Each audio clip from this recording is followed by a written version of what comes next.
Quem é Dorival Viana? Bem, eu sou Dorival Splanger Viana, nasci em Curitiba, casei em Curitiba com a dona Miriam Vale Viana, tenho 6 filhos, todos formados, 3 engenheiros, uma engenheira química, 3 engenheiros, 2 civil e 1 mecânico. Tenho uma filha em administração e tenho uma outra filha que formou-se em letras e hoje é professora de inglês. Essa é a minha vida, vamos dizer assim, familiar, onde até hoje convivo com todos os meus filhos, tenho a satisfação de todos os dias pela manhã encontrar com meus filhos no café da manhã na minha casa. Então, e as minhas filhas, pelo menos 3 vezes por semana, almoçam na minha casa. Então, é uma satisfação. Tenho genros maravilhosos também. Então, essa é a minha vida familiar. Essa é a vida a quem eu devo tudo que eu tenho, é a minha mulher, realmente. Seguramente você tem alguns netos já também? Temos, hoje, eu e ela temos 9 netos, sendo que 8 mulheres e 1 homem só. Poxa. Pois é. Então, em cima disso tudo que a gente construiu a vida, construiu o que construiu, ganhou profissionalmente, porque era uma coisa que a gente fazia em prol da família, né? Então, é por aí. Dorival Viana, agora você, por favor, relate todo o seu princípio de vida e toda a sua trajetória profissional. Bem, eu iniciei a minha vida profissional quando eu estudava no Colégio Santa Maria, por incrível que pareça.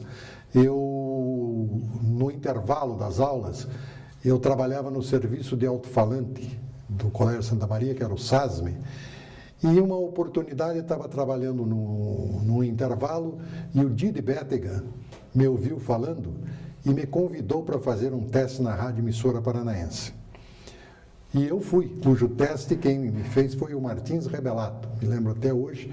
Junto comigo fez o teste também o Moacir Gouveia. Bom, nós passamos no teste, eu tive a oportunidade de assumir um pouco antes que ele, e depois ele voltou e assumiu também. Éramos locutores da Rádio Emissora Paranaense.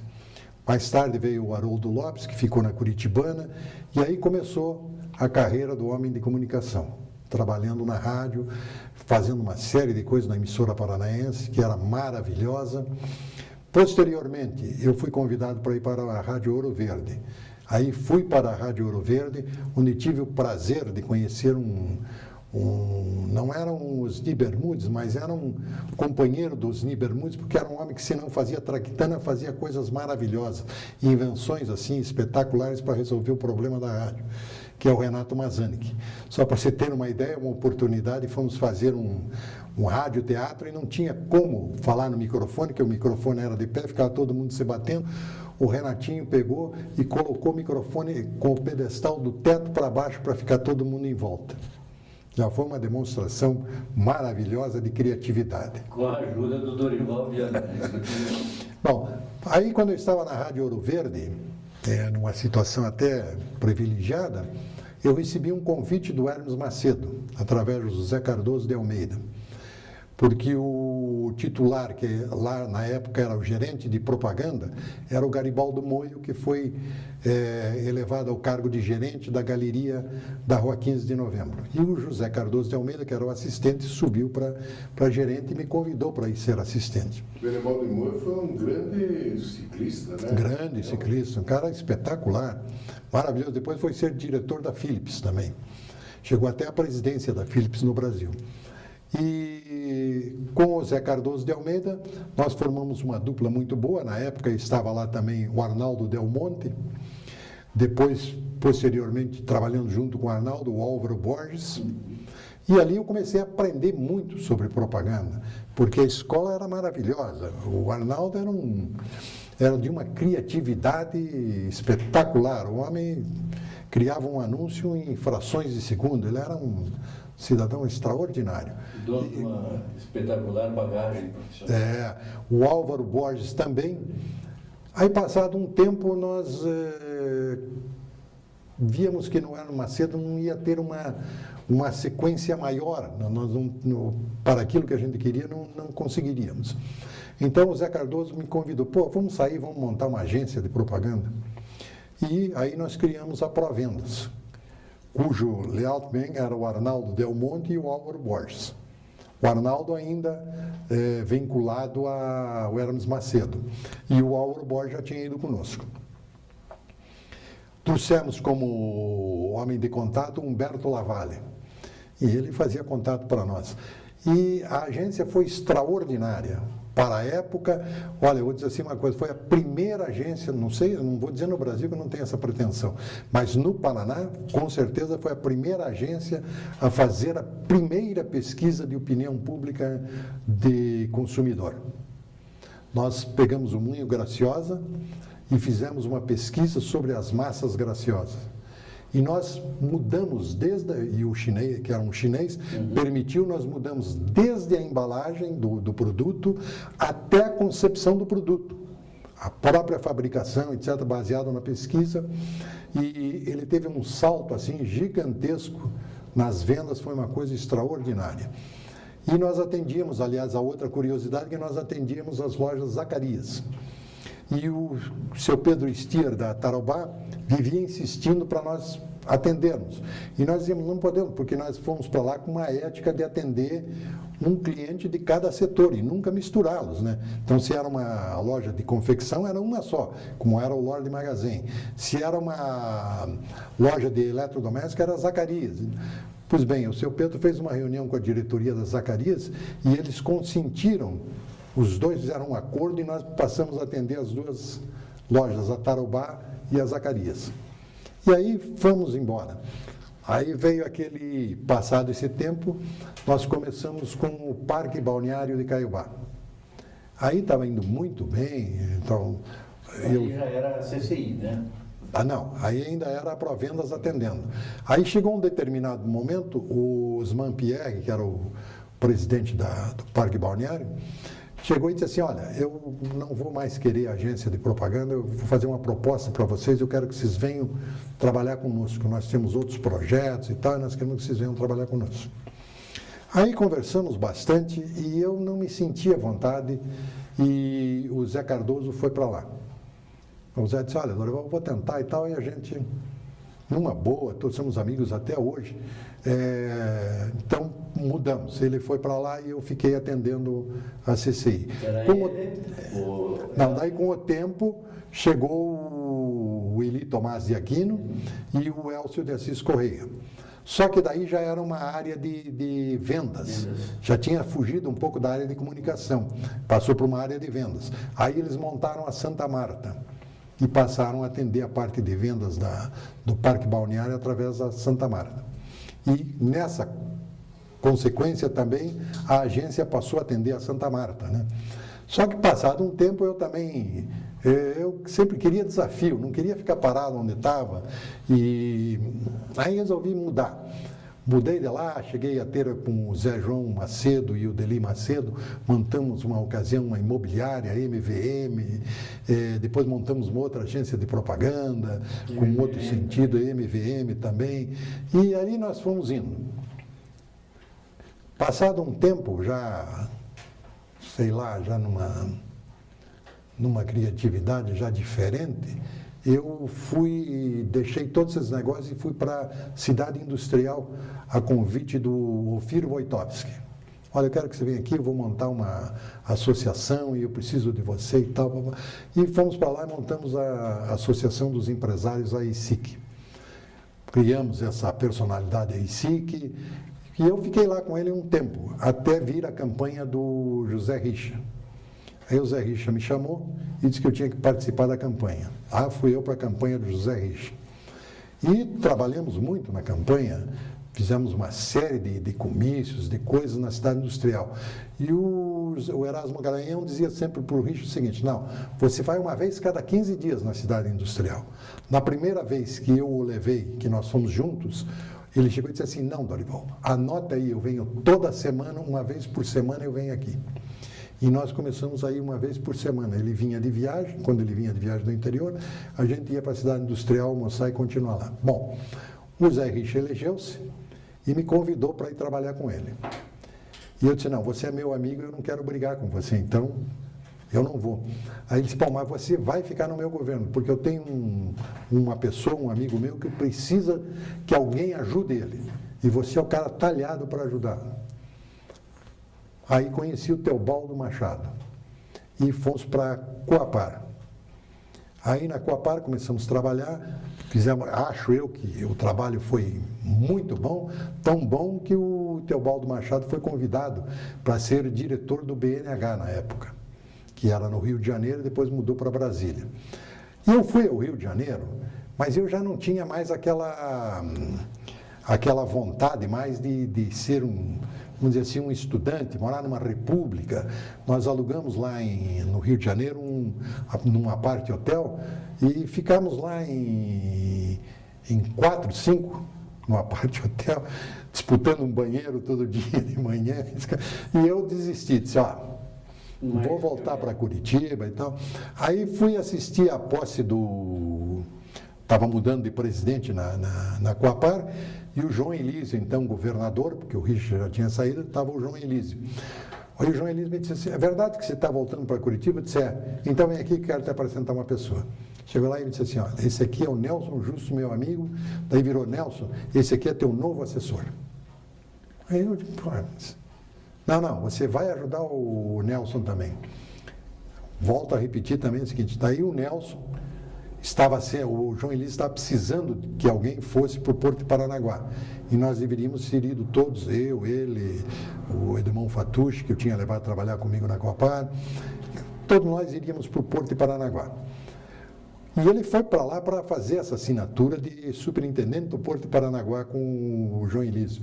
Mas de tarde ele voltou presidente da Sanepar, porque o Campelo tinha que assumir o Tribunal de Contas e tinha que se desincompatibilizar no mesmo dia. E então ele se desincompatibilizou e o Nelson assumiu, nós fomos para a Sanepar. Depois da Sanepar, ele resolveu ser candidato a deputado estadual e também acho que nós fizemos um belo trabalho porque ele elegeu-se deputado estadual. E eu continuei na Sanepar, com o Roque Piragine, que era o novo presidente, já era então o governo Álvaro Dias. Aí, passado esse tempo, na Sanepar, o Rubico me chamou, o Rubico Camargo, me disse, olha, estou precisando de você lá no Banco do Estado. Você não quer ir para lá? Eu digo, eu estou na Sanepar. Agora, claro que o banco é um desafio, eu gostaria de ir. Ele disse, então vamos fazer o seguinte, você fica meio expediente na Sanepar e vai meio expediente lá até a gente ver como é que fica. E foi o que eu fiz. Aí chegou uma época que eu estava ficando maluco, né? Eu pegava da Sanepar a BR para ir até lá no Banco do Estado. E eu estava ficando maluco, eu já estava atravessando o sinal vermelho, já não estava vendo mais nada. E daí tinha um problema. Eu chegava no banco, o Roque Piragine da Sanepar me chamava. Estou com um problema, preciso que você venha aqui. Eu ia para a Sanepar, o presidente do banco me chamava para ir para lá. Aí um dia eu não aguentei, né? Aí cheguei para o governador e disse, olha, governador, o senhor me coloca onde o senhor quiser, menos nesse jogo aí que eu não estou mais aguentando. Nesse momento, o que era então presidente deixou a presidência do Banco do Estado e entrou o novo presidente, que era o Carlos Antônio Almeida. Aliás, até quero fazer um parêntese aqui para dizer que era uma figura espetacular, extraordinária, uma das maiores pessoas, uma das maiores personagens com quem eu trabalhei. Um camarada assim, fantástico. E fomos para lá e o meu trabalho com aquele primeiro presidente, que sinceramente no momento não estou recordado o nome, porque nós ficamos juntos três meses, foi feita a inauguração da Galeria dos Presidentes, a inauguração do retrato dele. Quando nós chegamos lá, foi o maior elogio que eu recebi, acho que até hoje. Ele disse assim para o Carlos Antônio Almeida, quero que você cuide bem do Dorival, porque se ele tivesse chegado um pouco antes, você não seria o presidente do Banestado. Aí para mim foi assim um ato maravilhoso, né? Aí o Carlos Almeida chegou e disse assim, Dorival, você vai ter que ficar o tempo todo no banco. Eu disse, mas o Roque não me libera da Sanepar, não tem jeito. E o Roque, não, ele pegou e foi falar com o Álvaro. Aí o governador ligou para o Roque e disse, olha, você tem que ir para lá. Aí o Roque disse assim, se o governador mandou, eu aceito, mas eu quero saber quem é que você vai pôr no teu lugar aqui. Aí começou uma briga, né? Porque tinha que achar alguém para colocar no lugar. Aí levei um jovem que estava começando, estava indo bem, que foi o Nilson Paul, que encontra-se até hoje na Sanepar. Levei o Nilson lá para ficar no meu lugar e eu passei a atender o Banestado. Então, de toda essa minha vida, vamos dizer, profissional de comunicação, a melhor fase da minha vida foi no Banco do Estado do Paraná. Profissionalmente foi extraordinária. Ainda contava para o Malu agora há pouco que nós pegamos, quando lá chegamos, o banco era o 5º entre os bancos públicos. Lá no conglomerado. No conglomerado já. O banco era o 5º no ranking dos bancos públicos e era o 15º entre todos os bancos. Aí começamos a fazer um trabalho lá que foi sensacional. Eu vou até me estender um pouco porque eu acho tão empolgante o que aconteceu. Cheguei lá no banco e começamos a fazer uma série de projetos, de coisas, ver como é que ia tocar, e levei o Edemon Fatucci comigo para ser meu chefe de gabinete e ficar lá. Aí aquela diretoria de marketing assustadora e tal. Um dia eu cheguei e disse assim, Edemon, vamos chamar todo o pessoal que trabalha na área de marketing e comunicação, leva ali para o auditório, vamos conversar e vamos dizer o que eu vou dizer, o que eu pretendo, o que eu quero fazer, o que eu quero que me ajudem e tal, papapá. Qual não foi a minha surpresa quando entrei no auditório? O auditório estava lotado. Eu olhei para o Fatucci e disse, mas Fatucci, eu pedi para você trazer só o pessoal da área de marketing e comunicação. Aí ele olhou para mim e disse assim, mas são eles. Nós tínhamos 250 funcionários na época. Aí o que acontecia na época? Acontecia o seguinte, então o cidadão, como apareceu um lá chamado Osíris, depois até conto a historinha dele, então chegava o seguinte, bom, o cara não servia mais para determinada repartição ou seção do banco. O que o diretor fazia? Mandava o cara para recursos humanos. E o cara ficava lá à disposição do recurso humano, uma semana, 15 dias, etc. Mas não tem onde colocar esse cara, coloca no marketing. E assim foi indo gente para o marketing. Aí, quando eu estava lá, esse rapaz veio falar comigo e nós íamos inaugurar uma agência em Cuiabá. E ele me perguntou, e ele fazia parte do Departamento de Relações Públicas. Ele veio para mim lá e perguntou assim, olha, nós vamos inaugurar a agência lá, o senhor passou um memorando para ver, mas eu queria saber o que o senhor quer que eu faça. Eu disse, não, eu quero que você me apresente um projeto de inauguração da agência para ver o que nós podemos fazer na parte de relações públicas. Ele disse, não vou poder fazer. Eu disse, porque eu não entendo nada disso. Nunca mexi com isso. Está aí que ele me disse que colocaram lá, porque ele não tinha onde ir e foi para lá. Bom, diante desse negócio, eu chamei mais algumas pessoas que eu conhecia e que eu tinha um contato melhor dentro do banco e algumas que eu tinha avaliado.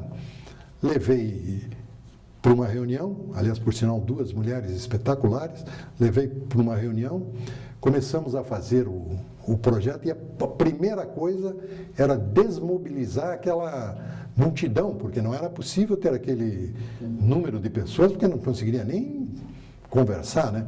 Assim mesmo, dos 250 nós baixamos para 100, naquela época, né? Isso tudo nós estamos falando aí de quase 20 e tantos anos atrás, né? O governo do Álvaro Dias, 20 e tantos anos atrás.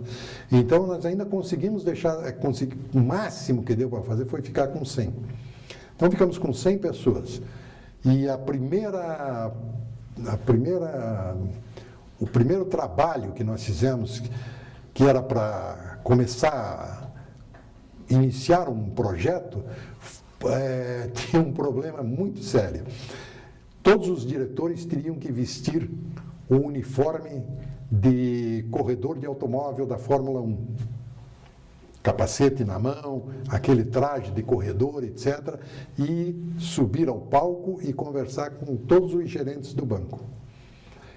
E o fundo musical era aquela música famosa do Ayrton Senna, e o Ayrton Senna entrando, acendendo a luz, e o nosso pessoal a diretoria toda entrando pelo corredor e fazendo aquilo.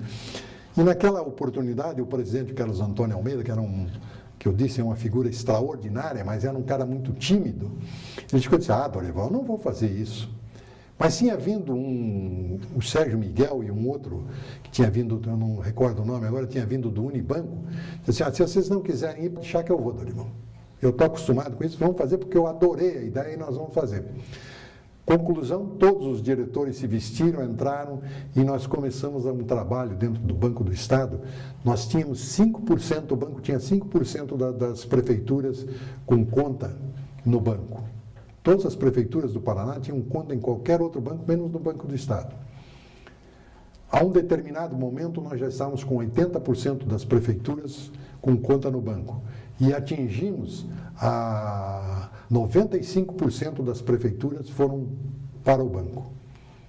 Então, como um trabalho, aquilo que eu digo que eu me orgulho muito do Banco do Estado, porque nós saímos daquele 5º lugar para 2º lugar nos bancos privados, nos bancos públicos. Só perdemos por Banespa, porque não tinha como ganhar do Banespa em São Paulo. Então, chegamos a 2º lugar. E do 15º, nos bancos privados, nós subimos para 5º lugar.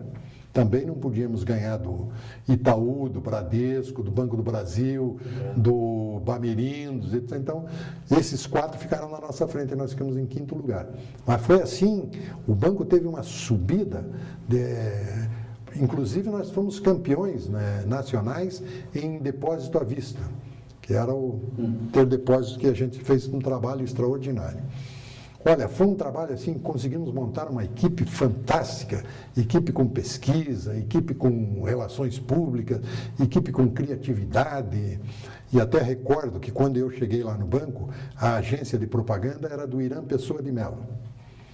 E passado um tempo, eu entendia que precisava de mais uma agência, que eu não podia ficar com uma agência só, até porque eu não tinha nem parâmetro. Até uma vez, estou dizendo isso assim publicamente, porque eu disse para o Irã. Eu disse, Irã, acontece o seguinte, se você me cobrar $1 milhão,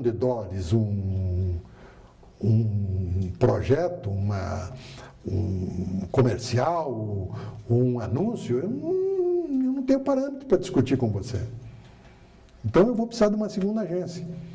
Daí ele disse, tudo bem e tal, ele concordou. E eu peguei o Fábio Campana, que era o secretário de comunicação do Álvaro, e disse, olha, Fábio, está acontecendo isso. Vamos falar lá com o Álvaro. Aí o governador virou para mim e disse assim, qual é a agência que você quer colocar lá? Eu disse, nenhuma. Mas como? Você não disse que precisa de uma agência? Eu disse, preciso, mas eu não quero colocar nenhuma, eu não quero essa responsabilidade. Quero que o senhor indique a agência. Daí ele virou para o Fábio e perguntou assim, Fábio, quem é que nos ajudou também na campanha? E o Fábio disse assim, foi a Esclan. E eu não tive sorte porque o Irã, meu amigo, aí já não é o Irã de Souza, né? Não é o Irã Pessoa de Mello. E o Irã de Souza estava a Esclan estava numa época maravilhosa.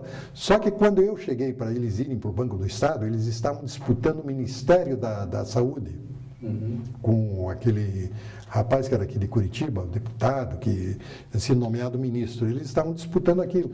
Então, as pessoas principais que eram o Antoninho de Freitas e mais o Hernani Buchmann, que eram as pessoas que deveriam trabalhar em cima do banco, estavam quase que permanentemente em Brasília. E eu não conseguia fazer liga com eles, e não conseguia transmitir o que eu queria e tal. Aí um dia fizemos um almoço, dissemos, olha, realmente não vai dar para fazer, volto eu no governador, né? Aí, governador, não deu certo aquela agência e tal, papapá. Mas então, Dorival, indique alguém. Eu digo, não vou indicar. O senhor quiser, o senhor indica e tal. Daí ele virou novamente para o Fábio e perguntou, Fábio, quem mais nos ajudou na campanha? Aí ele disse, foi a mídia propaganda. Aí ele disse, então tá bom. Mandou a mídia propaganda para lá. Quando eu estava saindo, ele disse assim, não esqueça, Dorival, eu quero que o Irã tenha a participação maior no banco, que eu devo muito a ele. Perfeitamente, não tem problema nenhum. Aí começou a mídia a trabalhar lá. Então, por um lado, eu consegui fazer uma coisa assim que eu acho que foi fantástica. Eu consegui fazer com que o Irã Pessoa de Mello atuasse num setor do banco, principalmente em cima do cheque especial, em cima de uma série de coisas, e trouxe a mídia para o lado mais, vamos dizer assim, mais comunitário. Mais prefeituras, mais comunidade, mais coisas assim, e a gente conseguiu seguir um caminho maravilhoso. Quem é que era da mídia? Da mídia era o Noazir Ariola, que é meu amigo até hoje. Fizemos trabalhos espetaculares. E eu fiz uma exigência só para ele no início, que eu me lembro bem agora, era ele trazer junto com ele esse rapaz que tem uma agência de propaganda também, que fez aí que tinha pneus aí, que teve que parar de importar, o compositor, cantor, me fugiu o nome dele agora. Foi eu que fez a campanha do Meu Paraná. Não, ele fazia uma série de coisas, o rapaz era muito bom, que pena, estou vendo ele na minha frente, não estou recordando. Mas permanece em agência ou não? Permanece. Oliva. Ah, Oliva. É. E eu disse para o Nazir, a única exigência que eu vou fazer para vocês, sine qua non para a agência vir, é que você contrate o Oliva. Porque eu me entendo bem com o Oliva no negócio de criação. Porque o Oliva chegava lá e dizia, Oliva, eu quero um negócio assim, assim, assim, assim, deixa comigo. De tarde voltava, ou no dia seguinte voltava, o negócio estava beleza. E aí conseguimos fazer uma série de campanhas fantásticas. Mas olha, campanhas assim maravilhosas. Tanto que ela me deu até o prêmio de Homem de Marketing Nacional. Eu consegui passar o Bamirinos na época, que era o diretor de marketing lá do Bamirinos, era aquele que você conhece bem, Malu. Nós estamos começando a ficar velho. É muita informação para um computador já ultrapassado. Mas aí conseguimos, eu recebi o título de Homem de Marketing naquele ano, que foi uma consagração. Sérgio Reis, exatamente. Consegui receber, porque o Sérgio Reis vinha recebendo, né? E quando eu cheguei no banco, só para voltar um pouquinho, quando cheguei no banco eu disse para eles o seguinte, para a minha equipe toda, olha, nós vamos enfrentar aqui no Paraná uma potência que é o Bamirinos. Então nós estamos entrando numa luta em que a potência toda de equipamento, material, pessoal, é todo do Bamirinos. Então, o que nós vamos fazer? Nós vamos ser os famosos guerrilheiros. Nós vamos aprontar guerrilhas em vários lugares e vamos tentar, através da guerrilha comunitária, guerrilha publicitária, nós vamos tentar ganhar espaço. E foi exatamente o que nós conseguimos. Através daquela guerrilha de pontos principais, objetivos, etc., nós conseguimos fazer com que a propaganda desenvolvesse e, consequentemente, o banco também teve um entusiasmo magnífico. O banco todo, Palmor Piccoli,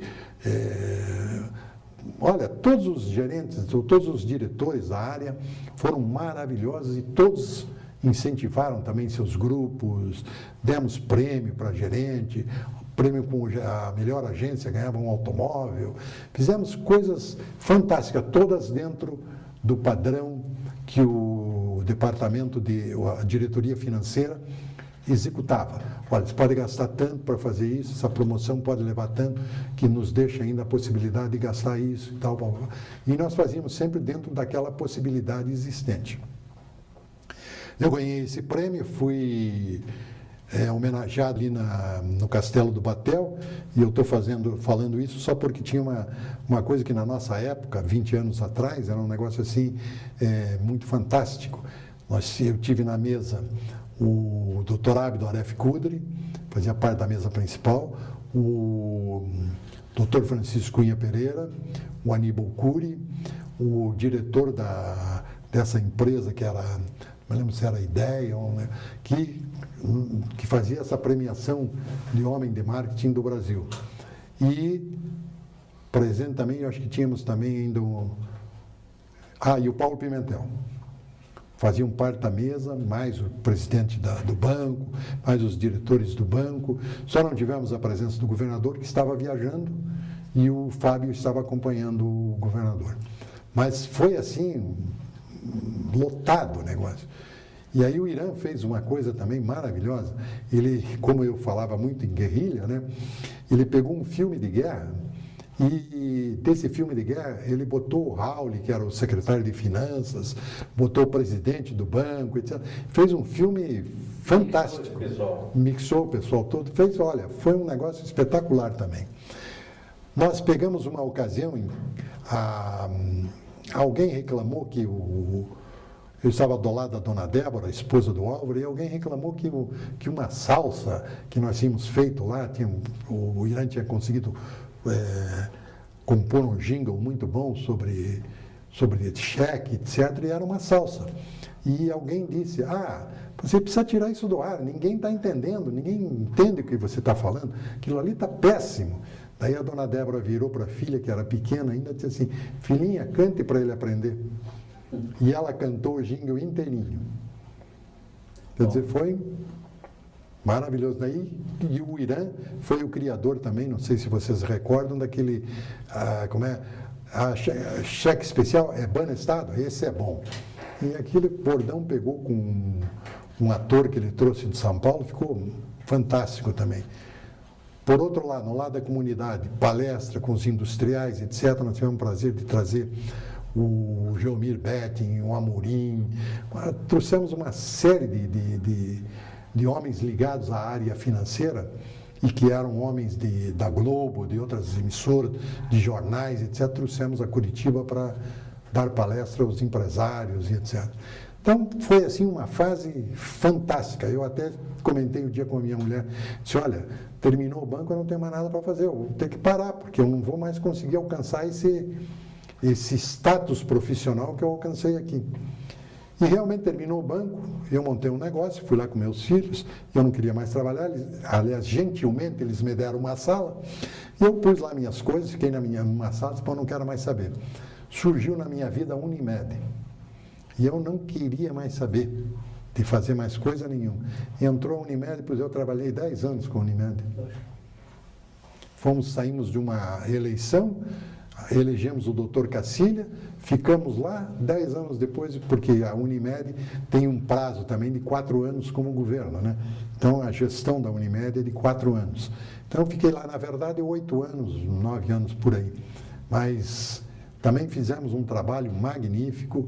Eu convidei, foi trabalhar comigo, uma pessoa que também eu admirava profundamente, porque era muito inteligente para escrever. Então, eu acho que era um dos jornalistas mais brilhantes que nós tivemos, que era o Divonei Campos, que infelizmente a gente perdeu, mas era uma figura assim fantástica.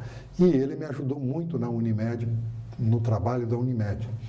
Porque eu disse para ele, olha, eu não quero saber de Unimed. Não quero mais trabalhar, você quer vir junto comigo, nós vamos fazer o seguinte, você carrega o peso e me paga. Aí ele disse, não, tá bom e tal. Mas no fim você acaba se envolvendo e acaba trabalhando mesmo e não virou descanso nem nada.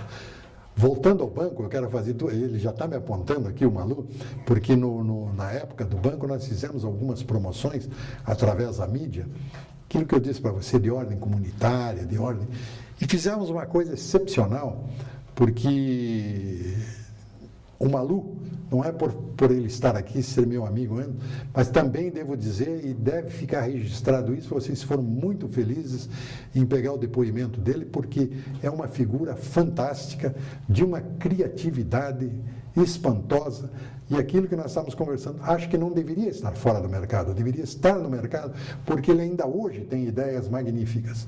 E, lamentavelmente, ele está fora do mercado. Mas veja só, fora do mercado também porque ele quer, né? Então, veja você o seguinte, nós começamos lá com uma série de promoções. E um dia o Noazir chegou lá para mim e disse assim, Dorival, tem uma promoção aqui que o Malu, do Canal 12, me apresentou. Qual é o projeto? O projeto é Meu Paraná. O Meu Paraná que você precisa conhecer. O Meu Paraná que você precisa conhecer. Bom, esse Meu Paraná precisa conhecer, tinha que ter uma secretaria que fizesse, era a Secretaria de Turismo. Não, eu chamei o Gradia, que era o secretário, disse assim, Gradia, tem um projeto assim. O Edson Gradia, ele disse, mas magnífico, eu topo, está fechado, não sei o quê. Ele disse, mas eu não tenho dinheiro. Eu disse, eu pago. Então nós vamos montar isso aí e vai ser um negócio extraordinário. E está aqui o Malu para dizer que nós tivemos pontos turísticos que ninguém conhecia e que hoje é um sucesso absoluto, né?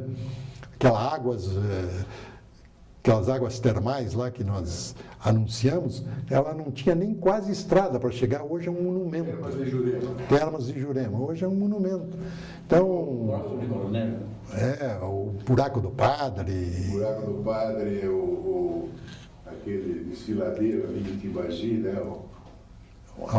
era um canyon, né? Não sei. Guardelar? Guardelar, Porque, sem interromper, Não. porque eu achava o seguinte, que os paranaenses iam para as termas de Santa Catarina, para São Paulo, né? E não iam para as nossas.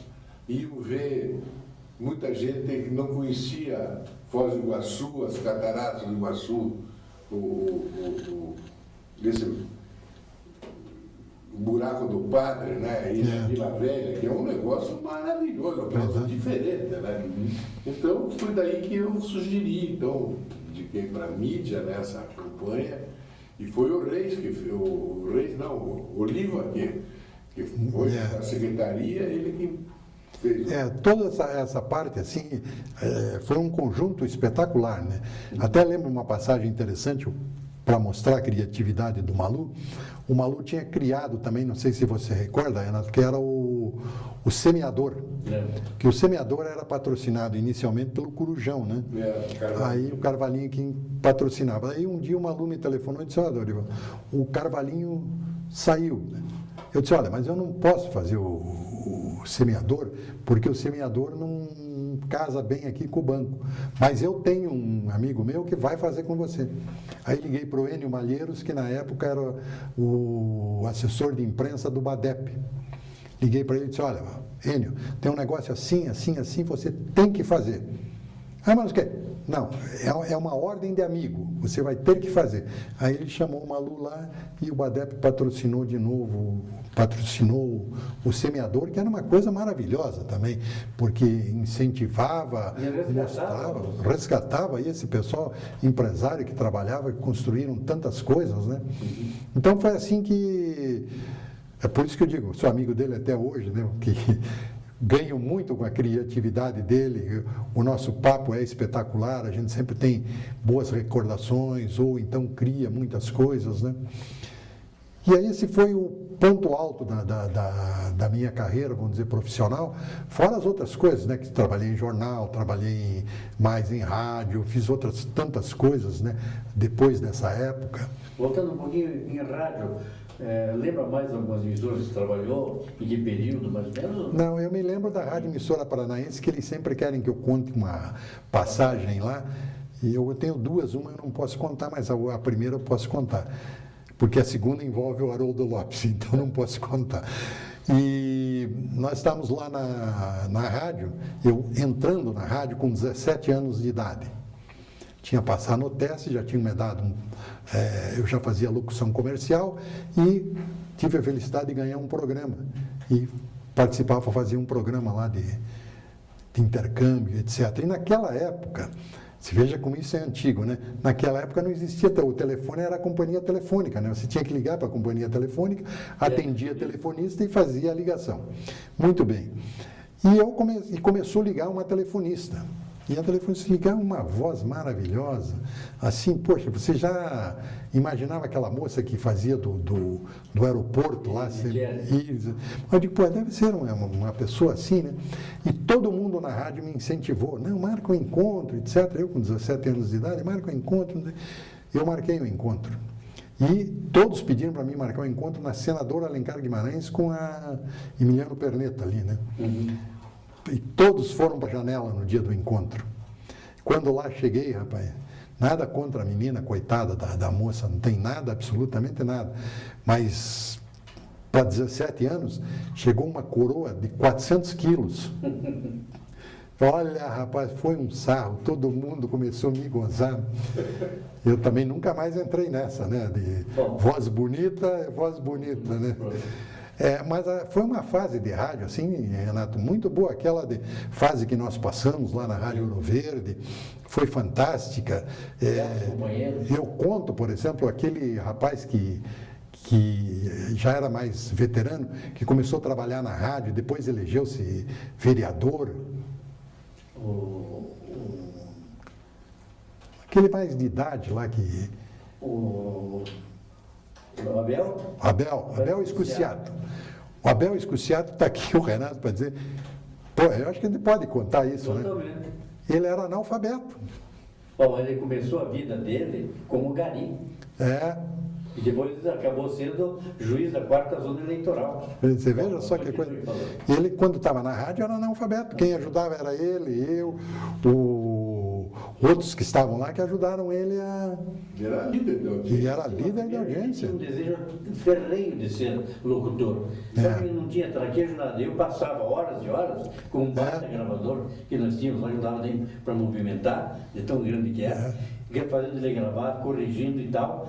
No que ele ficou bom, daí nós demos um programa para ele, Tangos e Boleros, à meia-noite na rádio. E ele foi. Daí, futuramente, ele passou a ser a maior coqueluche no Despertador Ouro. Isso. E acabou ficando Despertador Colombo depois. Foi maravilhoso. O Abel Escucia, independente disso, era uma figura também maravilhosa, né? Nós, a grande felicidade que eu acho que eu tive também foram os companheiros de rádio, né, Renato? Foram companheiros maravilhosos. O Azor Silva, o Moacir Gouveia, o Haroldo Lopes, o Arquimedes Macedo, a Irene Moraes. Olha, eu ficaria aqui 2 horas lembrando o nome de uma série de naquele período, quando começou ali para o Hamilton Correia. O Hamilton Correia. O Hamilton Correia era o homem do OK. OK. Tá tudo ok. OK. Era um cara fantástico também. Então nós tivemos assim pessoas maravilhosas. Bob Albizu, Roberto. O Roberto Albizu. Nós tivemos.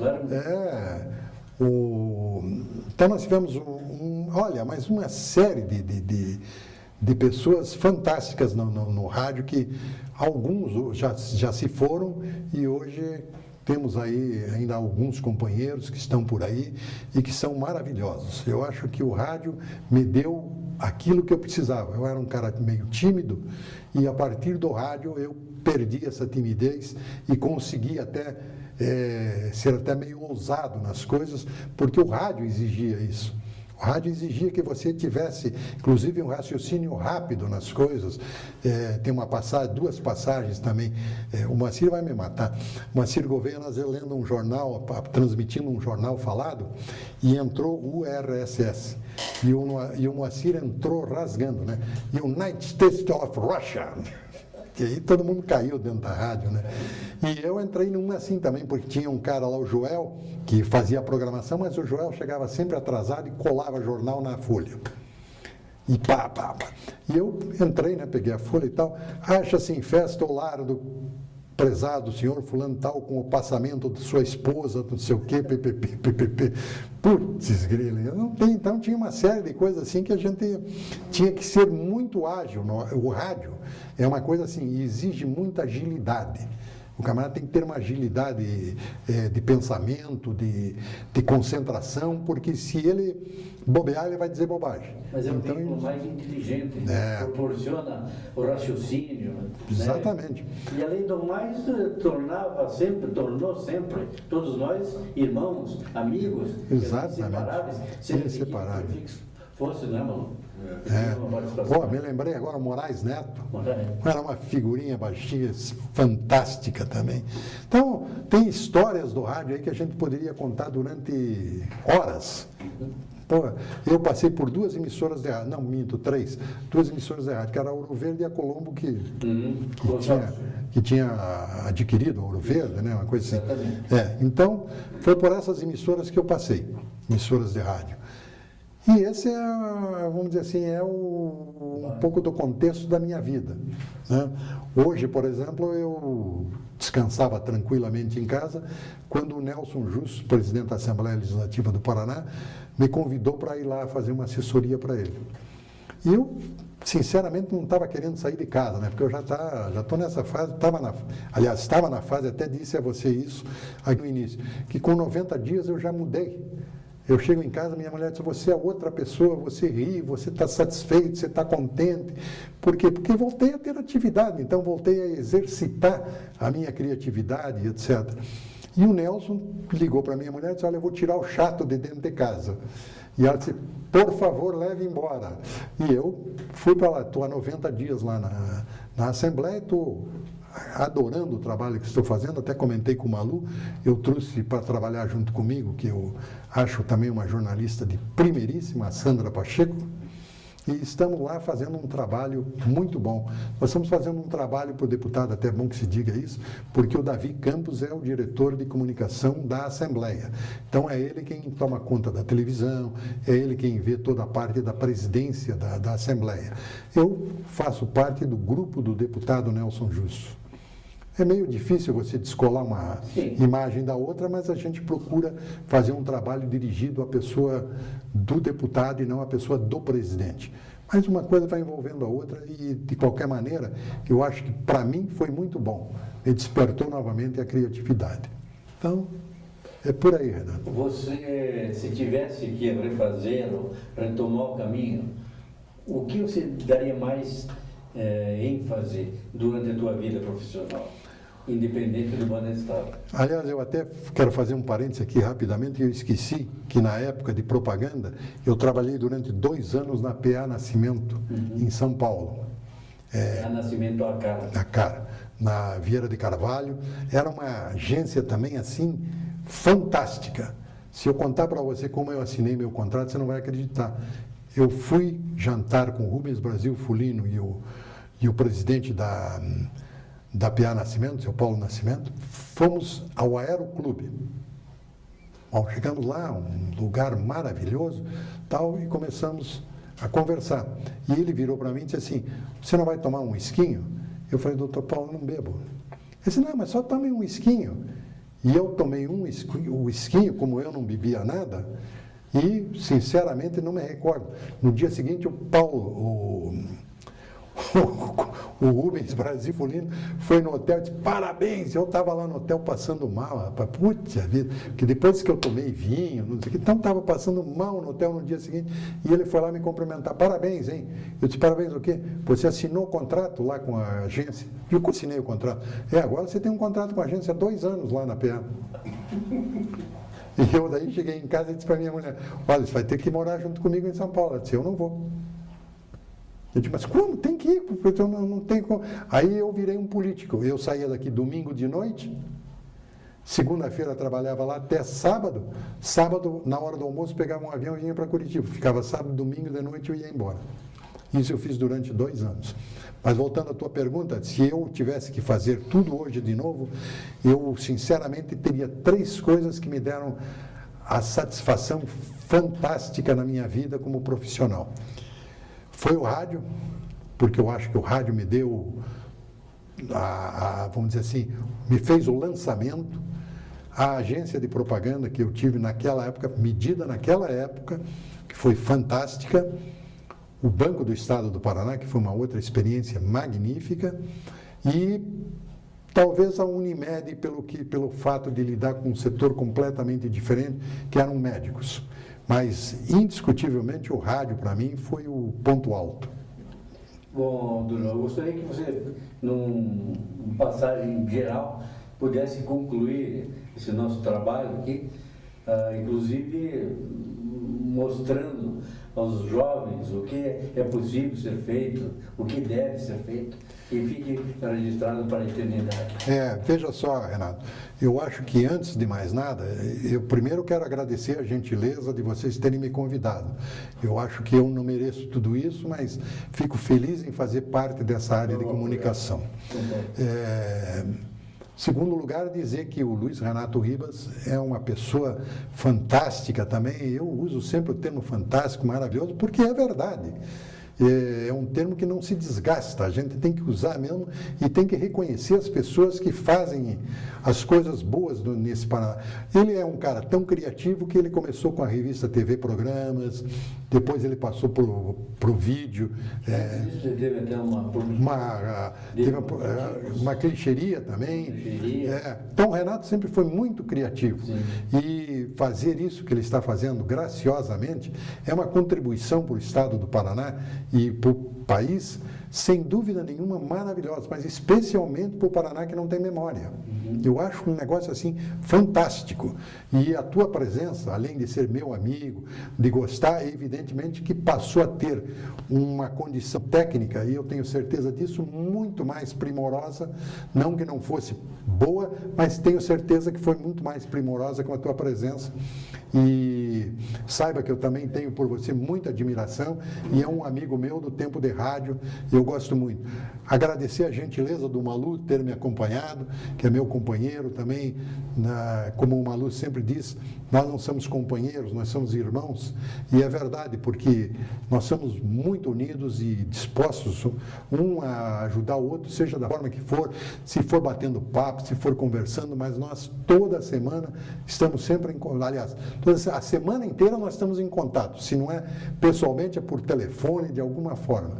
Ele agora anda um pouco bravo comigo, porque eu tenho perdido mais tempo, eu tenho usado mais o meu tempo na Assembleia e tenho perdido um pouco de tempo em compartilhar com eles os momentos alegres. Mas é uma coisa assim fantástica. Eu diria ainda, para encerrar, que as pessoas que começam nessa área de comunicação, que até aqui vou parafrasear o meu amigo Renato Mazzani, essas pessoas que começam na área de comunicação deveriam ter sempre uma pessoa de mais idade, não que essa pessoa de mais idade vá ser mais criativo que o moço que chega, porque eu confesso a você que tenho conhecido aí diretores de arte, pessoal assim, de uma qualidade, olha, uma qualidade que não existe, eles são espetaculares, mas existem muitas coisas que eles desconhecem e às vezes vão por um caminho que não deveria ser aquele, poderia ser outro.